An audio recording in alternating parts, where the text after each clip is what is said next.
Okay. So maybe it's not quite like that, but it is still a cartel.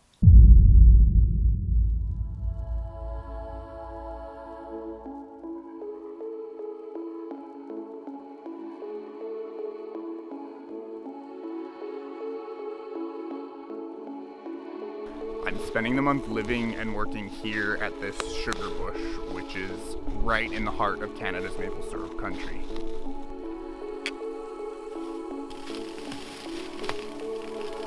Indigenous people have been producing maple syrup here for hundreds of years before Europeans ever arrived. They were the ones that showed French settlers how to make it, and since then it's become a pretty sweet business. Hi, I'm Abe Derfler. I live here in eastern townships of Quebec. I was born in the maple syrup industry.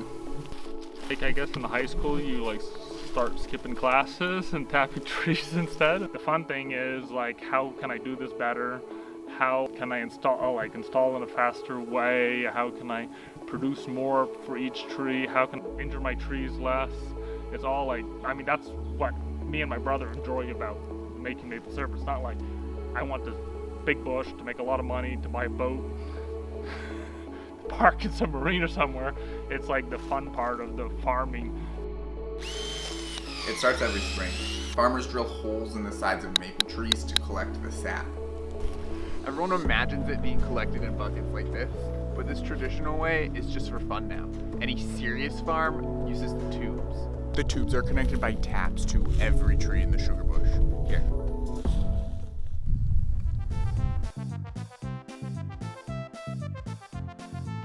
This network has over 20,000 taps. They're all under vacuum and connect to main lines that pull the sap downhill. It all ends up at the heart of any sugar bush.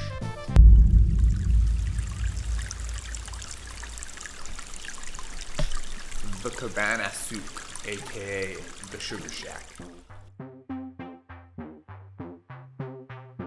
Here it goes through a series of filters and a reverse osmosis process that removes most of the water.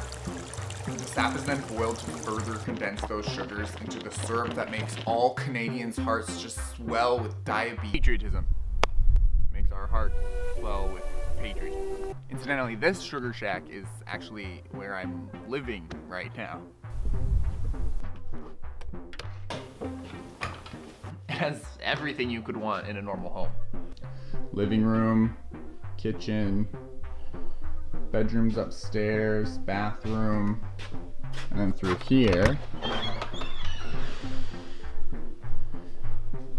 we have your industrial syrup processing facility, and of course about 40,000 liters of maple syrup. Since I have all this raw sap just flowing through my house, I'm gonna try to make some syrup out of it.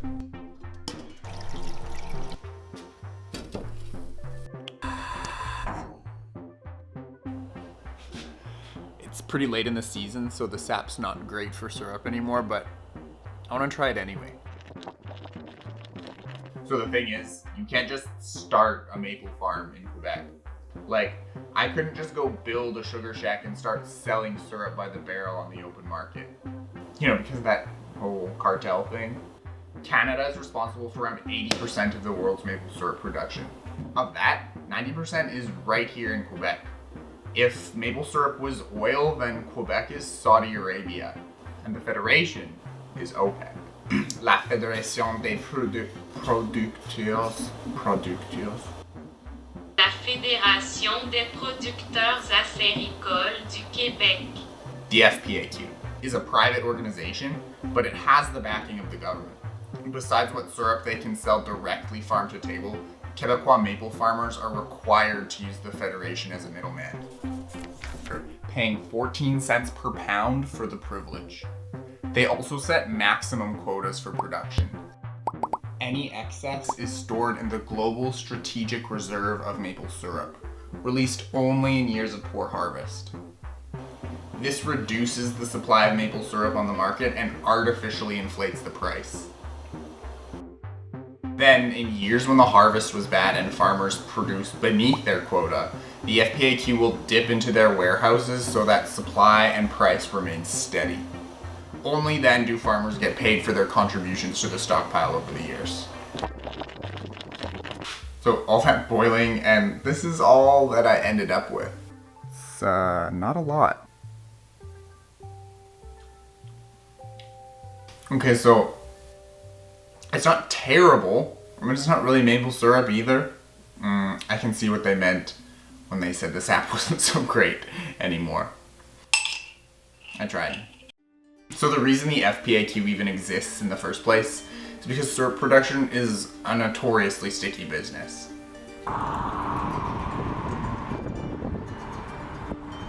Harvests rely heavily on the weather.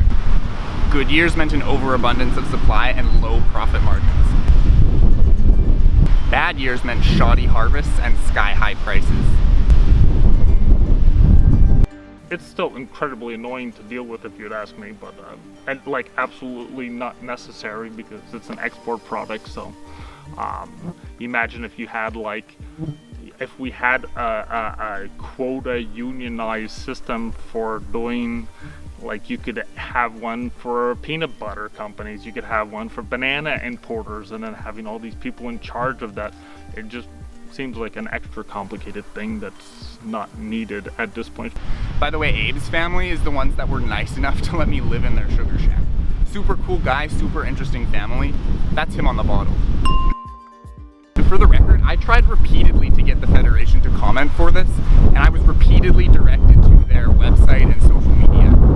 In their defense, they do have a YouTube channel, but I have to say it's kind of like this weird syrup propaganda.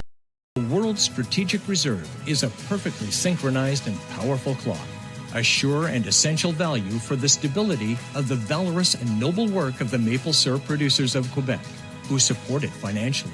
And with exemplary loyalty, we can say with no doubt that we are living in the golden age of the maple syrup industry.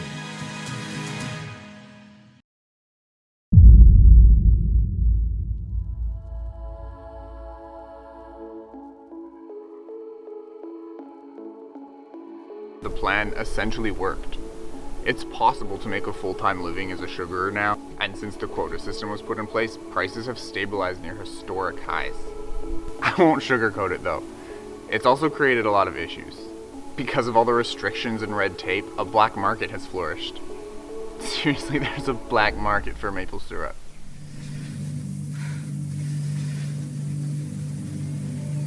After I smuggle the stones across the border, local buyers get them to a middleman in Monrovia. Go on. He pays off customs and then certifies the diamonds were mined in Liberia. That way they can be legally exported. Now, once they've reached the buyers in Antwerp, diamonds are brought to the sorting tables. No more questions are asked. By the time they get to India, dirty stones are mixed with the clean stones from all over the world, and then they become like any other diamonds. The existence of this black market is also what made possible the Great Canadian Maple Syrup Heist. I can't make this up.